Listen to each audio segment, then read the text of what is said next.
दिखने लग रही है। हमारे खरीदने के बाद लोगों ने और गाड़ी खरीदनी शुरू कर दी है। ये कब एग्जैक्ट असलियत में उस गाड़ी की फ्रीक्वेंसी सड़कों पर ज्यादा बदली नहीं है, पहले भी उतनी ही कॉमन थी, वो अभी भी उतनी ही कॉमन है। बस क्योंकि आपने वो गाड़ी खरीद ली तो आपने ज्यादा नोटिस करना शुरू कर दिया उस चीज। यही चीज बरमुडा ट्रायंगल के बारे में भी कही जाती है। ये बात सच जरूर है कि कुछ बड़े बड़े जहाज और विमान गायब हो गए बरमुडा ट्रायंगल के अंदर, लेकिन अगर आपने नोटिस करने की कोशिश करी हो तो दुनिया भर के कई एरियाज में, कई समुद्रों में ऐसे ही जहाज और विमान गायब होते हुए मिले हैं जहां पर बरमुडा ट्रायंगल नहीं मौजूद। इसका एक बड़ा रिसेंट एग्जांपल हो सकता है वो मलेशियन एयरलाइंस की फ्लाइट, वो तो बरमुडा ट्रायंगल में गायब नहीं हुई। क्योंकि असल में बात यह है, लोगों ने जब बरमुडा ट्रायंगल की मिस्ट्री के बारे में सुना तो जो भी डिसअपीयरेंसेस हुई, जो भी ऐसी घटनाएं हुई, लोगों ने तब ज्यादा ध्यान देना शुरू कर दिया उन घटनाओं पर जो बरमुडा ट्रायंगल में हो रही थी। क्योंकि बरमुडा ट्रायंगल के बाहर ऐसी घटनाएं हो रही थी, उन पर ज्यादा ध्यान नहीं दिया।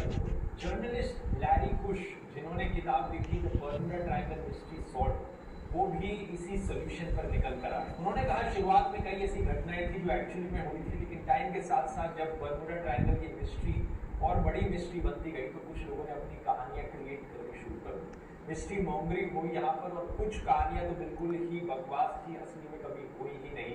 एलन ऑस्टिन की जो कहानी मैंने आपको बताई, उससे ऐसी ही एक कहानी बताया जाता है। अमेरिका के national oceanic and atmospheric administration का कहना है कि इसका कोई सबूत नहीं है कि जो जहाज और विमान बरमुडा ट्रायंगल में जाकर गायब होते हैं, जो मिस्टीरियस डिसअपीयरेंसेस हमें बरमुडा ट्रायंगल में देखने को मिलती हैं, वो ज्यादा फ्रीक्वेंसी से होती हो बरमुडा ट्रायंगल में बाकी किसी और समुद्र के एरिया के कंपैरिजन में। ऐसा कुछ भी नहीं है, उतनी ही मिस्टीरियस डिसअपीयरेंसेस हमें बाकी समुद्र के एरियाज में भी देखने को मिलती है। यूनाइटेड स्टेट्स कोस्ट गार्ड का तो ये तक कहना है कि coast guard does not recognize the existence of so-called Bermuda Triangle as a geographic area of specific hazard to ships or planes। यानी यूएसए के कोस्ट गार्ड इसे recognize भी नहीं करते कि ये कोई हानिकारक एरिया है बरमुडा ट्रायंगल। इन्होंने कहा the fact that the area within the Bermuda Triangle is heavily trafficked could account for some of the mystery। ये जो बरमुडा ट्रायंगल का एरिया है, यहाँ से बहुत ज्यादा ट्रैफिक गुजरता है जहाजों का और एरोप्लेन्स का, इसलिए चांसेस थोड़े बढ़ जाते हैं यहाँ घटनाएं होने। Pair that with the fact that the Bermuda Triangle is often swept by hurricanes in the presence of Gulf Stream,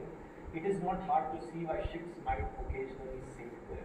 इसके अलावा अगर आप इस चीज को ध्यान में रखो कि इस एरिया में ज्यादा हरिकेन्स आते हैं और यहाँ का पानी ज्यादा शैलो है, तो आपको सीधा सीधा बरमुडा ट्रायंगल की मिस्ट्री का जवाब मिल गया। वैसे ज्यादा हरिकेन्स के बावजूद भी WWF ने जब अपनी डिटेल्ड स्टडी कंडक्ट करी थी 2013 में, world's 10 most dangerous bodies of water for shipping, तो टॉप 10 मोस्ट डेंजरस वाटर्स में बरमुडा ट्रायंगल का एरिया आता तक नहीं।